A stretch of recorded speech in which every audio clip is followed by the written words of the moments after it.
Hello class, अस्सलाम वालेकुम। और आप सब कैसे हैं? उम्मीद करती हूँ आप सब खैरियत से होंगे। मैं हूँ आपकी उर्दू की टीचर मिस तहसीन। आज मैं आपको पढ़ाऊँगी। आज मैं आपको ये सबक समझा चुकी हूँ। सबक हमारे पास क्या था? रिश्ता नाता। इसकी मैंने आपको बहुत अच्छी तरह से रीडिंग करवा दी थी। आज मैं आपको इसका करवाऊँगी मुख्तसर तारुफ। ये है सबक नंबर 4। हमारे पास सबक नंबर 4 का नाम क्या है? रिश्ता नाता।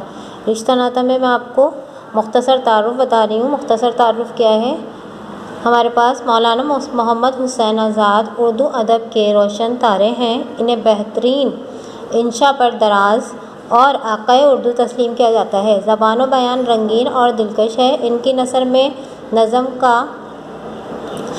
का सा मज़ा मिलता है। वो अपनी ज़ात में एक अंजुमन थे। आज़ाद बेवक्त शायर, नसर निगार, तारीख़ नवीस और निकात थे।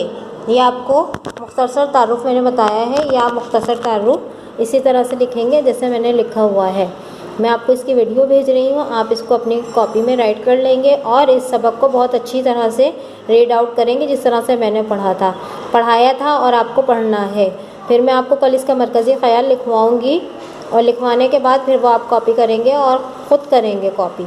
किस तरह से करेंगे? कुछ आप पढ़ेंगे इसको, फिर आपको पता लग जाएगा कि इसके राइटर कौन है। मुख्तसर तारुफ मैंने आपको इसका बता दिया। रीड आउट मैंने इसको बहुत अच्छा करवाया था आपको क्लास में। और आप एक दो दफ़ा फिर दोबारा से कर लीजिएगा। मुख्तसर तारुफ लिख लें इसका और फिर मैं आपको नेक्स्ट डे में इसका मरकज़ी ख़याल या सवाल जवाब जो भी करवाना होंगे वो मैं आपको करवा दूँगी। ओके, अल्लाह हाफ़िज़।